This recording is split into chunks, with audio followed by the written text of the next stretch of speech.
नमस्कार सबैजनालाई। आज म अर्को नयाँ भिडियो सहित आइसकेको छु। आजको हाम्रो टपिक के छ भन्ने कुरा तपाईहरुले थम्बनेल हेरेर पनि थाहा पाइसक्नु भयो होला। र अब तपाईहरुले पनि दक्षिण कोरियाबाट E74 भिजा परिवर्तन गर्नुभएको छ र तपाईहरुको फ्यामिलीलाई दक्षिण कोरिया बोलाउनु पर्ने छ भने अब तपाईहरुले चाहिँ डकुमेन्टहरु तयार गर्नुपर्ने हुन्छ र अब त्यो F3 भिजालाई दक्षिण कोरियामा बोलाउनको लागि के डकुमेन्टहरु तयार गर्नुपर्ने छ र त्यो डकुमेन्टहरु कसरी बनाउन सकिन्छ त भन्ने बारेमा आजको भिडियोबाट तपाईहरुले सम्पूर्ण जानकारी पाउन सक्नुहुनेछ। र अहिलेसम्म हाम्रो स्नेप डाइनामिक क्रिएसनलाई सब्स्क्राइब गर्नुभएको छैन भने एक सब्स्क्राइब गरिहाल्नु होला र लाइक कमेन्ट र शेयर गर्न भने नबिर्सिनु होला। र आउनुहोस् अब ढिला नगरी भिडियो सुरु गरौँ।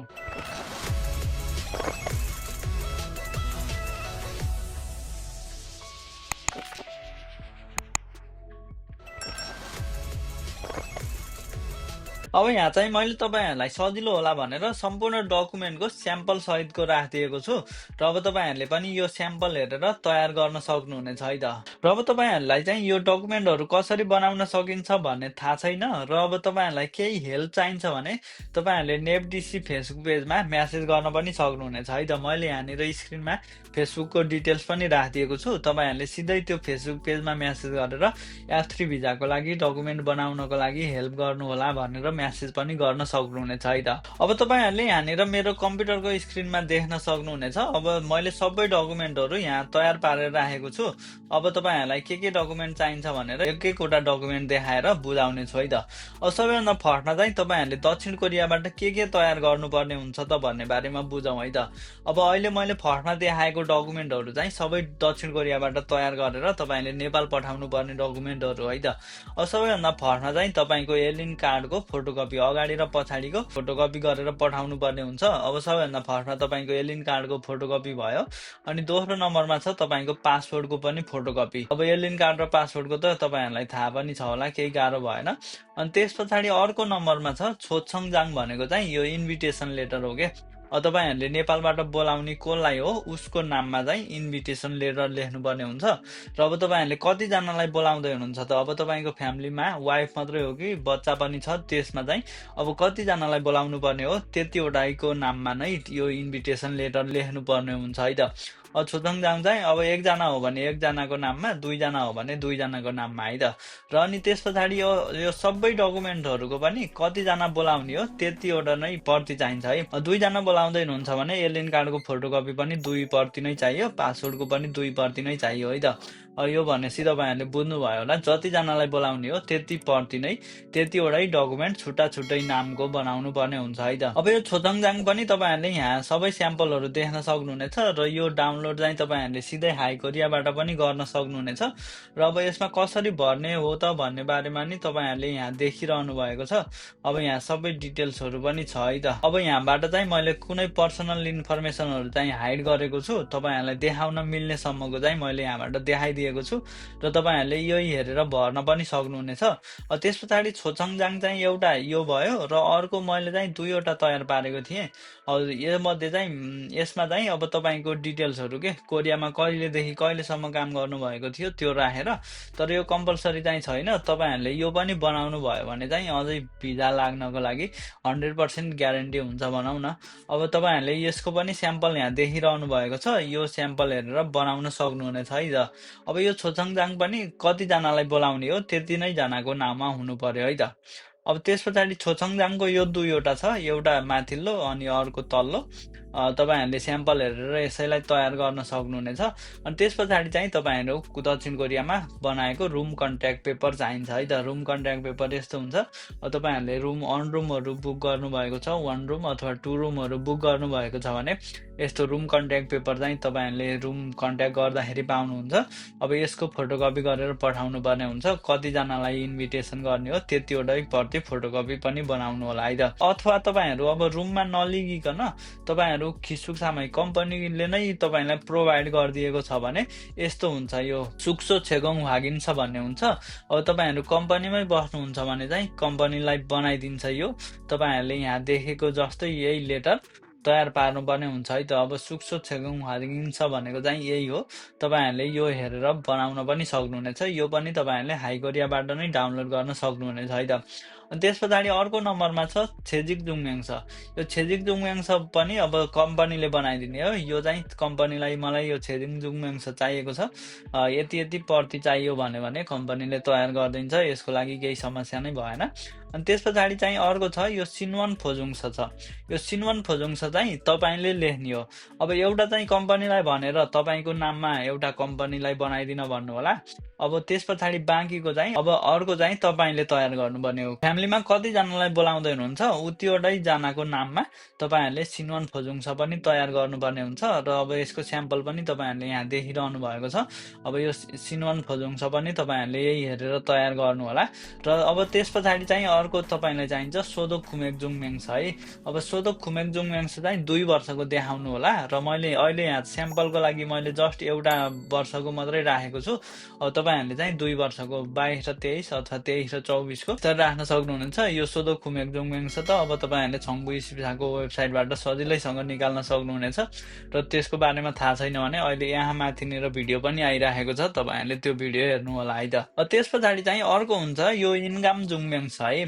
अब इन्गाम जुङम्याङ्स भनेको चाहिँ तपाईँको नेमको स्ट्याम्प हो के। अब त्यो तपाईँले इन्गाम जुङम्याङ्स बनाइसके पछाडि तपाईँले सिग्नेचर गरिराख्नु पर्दैन। तपाईँहरूले जहाँ सिग्नेचर गर्नुपर्ने हुन्छ तपाईँले त्यसैमा यस्तो तपाईँको नेमको स्ट्याम्प बन्छ, त्यही हानिदिँदा हुन्छ। अब यो कसरी बनाउने त भन्दाखेरि सबैभन्दा फर्स्टमा चाहिँ तपाईँहरूले एउटा थोजाङ बनाउनु पर्ने हुन्छ के, जस्तो कि स्ट्याम्प। त्यो स्ट्याम्प बनाउनको लागि चाहिँ तपाईँहरू नजिकै एल्सोई छिप भनेर काकाओ म्यापमा सर्च गर्न पनि सक्नुहुनेछ। एल्सोई छिप भनेर सर्च गर्नुभयो भने त्यहाँ देखाउँछ। र त्यो ठाउँमा गएर थोजाङ मान्दो र जुसेओ भन्नुभयो भने अब तपाईँको नेम दिनुभयो एलिन कार्ड हेरेर ठ्याक्क त्यही नेम अनुसारको थोजाङ बनाइदिन्छ। अनि तपाईँहरूले त्यो थोजाङ बनाएर लिएर आइसके पछाडि तपाईँको नजिक मेन्सामुसो दोङसामुसो हेङदङ फौजी सेन्टर के छ त्यो ठाउँमा गएर त्यसलाई एकचोटि प्रमाणित गर्नुपर्ने हुन्छ। र अब त्यो प्रमाणित गरिसके पछाडि तपाईँलाई यस्तो पेपर दिन्छ, अहिले यहाँ स्क्रिनमा देखेको जस्तो पेपर दिन्छ। अनि यहाँ माथिनिर चाहिँ यो तपाईँको स्ट्याम्प हो है त। स्ट्याम्पमा उसले छाप हानेर दिए पछाडि अब तपाईँको सिग्नेचर यो भेरिफाइड भएर आएको हुन्छ। अब त्यहाँ दर्ता भयो के तपाईँको। अब त्यस पछाडि चाहिँ तपाईँहरूले यो पेपर पनि नेपाल पठाउनु पर्ने हुन्छ। र अर्को थोजाङलाई पनि ओरिजिनललाई नै नेपाल पठाउनु पर्ने हुन्छ है। थोजाङ चाहिँ नेपालै पठाउनु पर्ने हुन्छ, त्यो बनाएको स्ट्याम्प नै तपाईँले। अनि यो पनि अब कतिजनालाई बोलाउने हो त्यति नै प्रति निकाल्न भन्नु होला। अनि त्यस पछाडि अर्को छ ब्याङ्क स्टेटमेन्ट है। ब्याङ्क स्टेटमेन्ट चाहिँ तपाईँले 6 महिनाको निकाल्नु पर्ने हुन्छ। र अर्को चाहिँ तपाईँको ब्याङ्कमा यति पैसा छ भनेर देखाउने पेपर हो यो चाहिँ तपाईँको ब्याङ्कमा कति पैसा छ त्यो त्यहाँ ब्याङ्कमा गएर तपाईँहरूले थोङ्गाप छनेक जुङम्याङ्स बनाइदिनु भन्नुभयो भने तपाईँहरूलाई यो बनाइदिन्छ। त्यसमा चाहिँ तपाईँको ब्याङ्कमा कति पैसा छ त्यो पैसालाई 2 दिनको लागि फ्रिज गरिदिन्छ। र त्यो फ्रिज गरिदिइसके पछाडि तपाईँको ब्याङ्कमा यति पैसा छ भनेर यहाँ देखाइदिन्छ। अनि यो डकुमेन्ट पनि कति प्रति चाहिने हो त्यति प्रति निकाल्न भन्नु होला। र अब यसको साथसाथै तपाईँले ब्याङ्क स्टेटमेन्ट पनि 6 महिनाको निकालिदिनु भनेर भन्न सक्नुहुनेछ। यो दुईवटा चाहिँ तपाईँको जुन ब्याङ्कमा अकाउन्ट छ त्यही ब्याङ्कमा गएर निकाल्न सक्नुहुनेछ है त। अब एउटा चाहिँ यो यति पैसा छ भनेर देखाउने सर्टिफिकेट भयो, अर्को चाहिँ तपाईँको ब्याङ्क स्टेटमेन्ट त्यो ब्याङ्कबाट भइहाल्छ। अब दक्षिण कोरियाबाट तयार गर्नुपर्ने डकुमेन्ट भनेको यति मात्र है त। अब तपाईँहरूले यहाँ सर हेर्न सक्नुहुनेछ कतिवटा डकुमेन्ट छ भन्दा अब एलिन कार्ड, पासपोर्ट, अनि अर्को छोछङजाङ छ इन्भिटेसन लेटर, अनि तपाईँको रुम कन्ट्याक्ट, अनि त्यस पछाडि छेजिक जुङम्याङ छ र सिनवन फोजुङ छ, अनि सोदोक खुमेक जुङम्याङ छ, अनि इन्गाम जुङम्याङ छ, त्यस पछाडि ब्याङ्क स्टेटमेन्ट। यति चाहिँ दक्षिण कोरियाबाट तयार गर्नु पर्यो। अब त्यो साथसाथै अर्को थोजाङ पनि ओरिजिनलै नेपाल पठाउनु पर्यो है त, तपाईँहरूले सम्झिनु होला। अनि त्यस पछाडि चाहिँ अब चाहिँ नेपालमा के डकुमेन्टहरू तयार गर्नुपर्ने छ त भन्ने बारेमा बुझौँ। अब पासपोर्ट साइजको फोटो चाहिन्छ है। अब तपाईँहरूले एप्लाई गर्ने व्यक्तिको पासपोर्ट साइजको फोटो चाहियो। पासपोर्ट साइजको फोटो चाहिँ 45 mm बाई 35 mm को एमआरपी साइजको बनाउनु पर्यो। त्यस पछाडि तपाईँको पासपोर्टको फोटोकपी र पासपोर्ट ओरिजिनलै लिएर जानुपर्ने हुन्छ है। तपाईँको चाहिँ फोटोकपी प्लस ओरिजिनल लिएर जानुपर्ने हुन्छ। अनि त्यस पछाडि चाहिँ अर्को छ एउटा भिजा एप्लिकेसन फर्म। अब यो भिजा एप्लिकेसन फर्म चाहिँ कसरी डाउनलोड गर्ने त भन्ने थाहा छैन भने तपाईँहरूले चाहिँ मेरो यसै भिडियोको डिस्क्रिप्सनमा पनि यो फर्म पाउन सक्नुहुनेछ। अथवा तपाईँहरू यो नेपाल एम्बेसीको वेबसाइटमा जानुभयो भने त्यो वेबसाइटबाट पनि भिजा एप्लिकेसन फर्म डाउनलोड गर्न सक्नुहुनेछ। अथवा तपाईँहरूले गुगलमा गएर south Korea visa application form भनेर सर्च गर्नुभयो भने 5 पेजको पेपर आउँछ, त्यो पेपर तपाईँले डाउनलोड गरेर भर्नु होला। अब त्यसको भर्ने तरिका पनि तपाईँहरूले स्याम्पलहरू यहाँ देखिरहनु भएको छ। अथवा तपाईँहरूलाई यो भिजा एप्लिकेसन फर्म भर्न केही गाह्रो भयो भने मैले यो भिजा एप्लिकेसनको लागि मात्रै प्लस यो माथिको सिनवन फोजुङ सरहरू अनि छोसाङजाङहरूको कसरी भर्ने भन्ने बारेमा पनि पछि एउटा भिडियो बनाउँला। तपाईँहरूलाई केही प्रब्लम पर्यो भने कमेन्ट गर्न सक्नुहुनेछ। अथवा तपाईँहरूले यहाँनिर मेरो यही स्क्रिनको स्याम्पल हेरेर मैले चाहिँ जस्ट यहाँ इन्फर्मेसन मात्रै हाइड गरेको छु, अरू सबै देखाइदिएको छु। तपाईँहरूले यो हेरेर बुझ्न सक्नुहुनेछ, यही डकुमेन्ट हेरेर भर्नु होला है त। अब यो भिजा एप्लिकेसन फर्म चाहिँ 5 पेजको पेपर हुन्छ। अब सबै पेजमा यहाँ मैले जसरी भरेको छु त्यसरी नै भर्न सक्नुहुनेछ। अब यसलाई भर्दा चाहिँ सबै क्यापिटल लेटरमा भर्नु होला है त। यहाँ माथि पनि भनेको छ यो पेपर चाहिँ कसरी भर्ने तरिका भनेर यहाँ माथिनिर हेर्नुभयो भने कसरी भर्ने भनेर देखाएको छ। सबै क्यापिटल लेटरमा लेख्नु होला है त इङ्ग्लिसमा। अनि त्यस पछाडि अब यो दोस्रो पेज भयो, यसमा चाहिँ पासपोर्ट इन्फर्मेसन, कन्ट्याक्ट इन्फर्मेसन छ, अनि तपाईँको स्ट्याटस, फ्यामिली डिटेल्सहरू भर्नुपर्ने हुन्छ। अनि तेस्रो पेजमा पनि यही डिटेल्सहरू छ, तपाईँहरूले यहाँ हेरेर यही स्याम्पल हेरेर पनि भर्न सक्नुहुनेछ। र अनि अर्को चौथो पेजमा पनि सबै यहीँको डिटेल्स हेरेर भर्नु होला है त।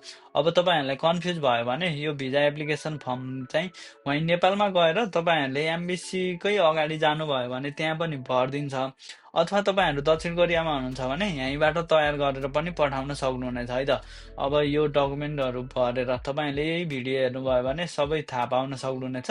र यो लास्टको पेपर चाहिँ जस्ताको तस्तै छोडिदिनु होला, सबै खाली छोडिदिए हुन्छ है। र यो भिजा एप्लिकेसन फर्म पनि कतिजनालाई बोलाउने हो त्यतिजनाकै नाममा भर्नुपर्ने हो। अनि त्यस पछाडि चाहिँ अब भिजा कभर लेटर, अब तपाईँहरूले यो कभर लेटर लेख्नुपर्ने हुन्छ। कभर लेटर यहाँ मैले लेखेको जसरी नै सेम टु सेम लेख्न सक्नुहुनेछ। अब यसमा चाहिँ माथि सब्जेक्टहरू यो भइहाल्यो। अब यहाँ चाहिँ एप्लाई गर्नेको नेम भयो, पासपोर्ट नम्बर, अनि त्यस पछाडि तपाईँको हस्बेन्डको नामहरू, एलियन कार्ड नम्बरहरू सबै जस्ताको तस्तै यहाँ मैले जे लेखेको छु यही सेम टु सेम बनाएर लेख्न सक्नुहुनेछ। जस्ट तपाईँको नेमहरू, पासपोर्ट नम्बरहरू, एलियन कार्ड नम्बरहरू परिवर्तन गर्नु होला। अब यो भइसके पछाडि अब तपाईँको यो पनि तयार भइहाल्यो। अनि अर्को छ चाहिँ यो मेडिकल गर्नुपर्ने हुन्छ है, तपाईँले टिबी टेस्ट गर्नुपर्ने हुन्छ। मैले चाहिँ यो जस्ट स्याम्पलको लागि राखेको, यस्तो चाहिँ हुन्न होला तपाईँहरूको। अब तपाईँहरूले यो टिबी टेस्ट चाहिँ काठमाडौँमा आएर गर्नुपर्ने हुन्छ। काठमाडौँको पनि 4वटा हस्पिटलबाट मात्र यो गर्न सक्नुहुनेछ। टेको हस्पिटल, अनि सिभिल हस्पिटल, पाटन र अर्को कोरिया मैत्री हस्पिटल छ। यो 4वटा हस्पिटल मध्ये जुन हस्पिटलबाट गर्न पनि सक्नुहुनेछ। टिबी टेस्ट गर्नुपर्ने हुन्छ। अनि त्यो टिबी टेस्ट पनि कतिजना बोलाउने हो त्यो सबैजनाको गर्नु पर्यो है। मैले यो चाहिँ जस्ट स्याम्पलको लागि मात्रै राखेको हो, तर यो टिबी टेस्टको रिपोर्ट चाहिँ योभन्दा डिफ्रेन्ट पनि हुनसक्छ। जस्ट स्याम्पलको लागि मात्रै यो राखेको है त मैले। अनि त्यस पछाडि चाहिँ अर्को हुन्छ बिहा दर्ताको प्रमाणपत्र। बिहा दर्ता चाहिँ तपाईँहरूले यो नेपाली इङ्ग्लिस दुइटैमा बनाउनु होला है त। बिहा दर्ताको प्रमाणपत्र गराउनु पर्यो। अनि त्यस पछाडि बच्चा बोलाउने हो भने जन्म दर्ताको प्रमाणपत्र चाहियो। अनि त्यस पछाडि चाहिँ तपाईँको रिलेसनसिप सर्टिफिकेट चाहियो है त। अब यो 3वटा डकुमेन्टहरूलाई चाहिँ तपाईँहरूले काठमाडौँमा आइसकेर परराष्ट्र मन्त्रालयमा गएर भेरिफाइड गरेर छाप हाल्नुपर्ने हुन्छ है। यो 3वटा डकुमेन्टलाई, बिहा दर्ता, जन्म दर्ता र रिलेसनसिप सर्टिफिकेटलाई चाहिँ तपाईँहरूले परराष्ट्र मन्त्रालयमा गएर छाप हाल्नुपर्ने हुन्छ। यो सबै नेपालमा तयार गर्ने हो।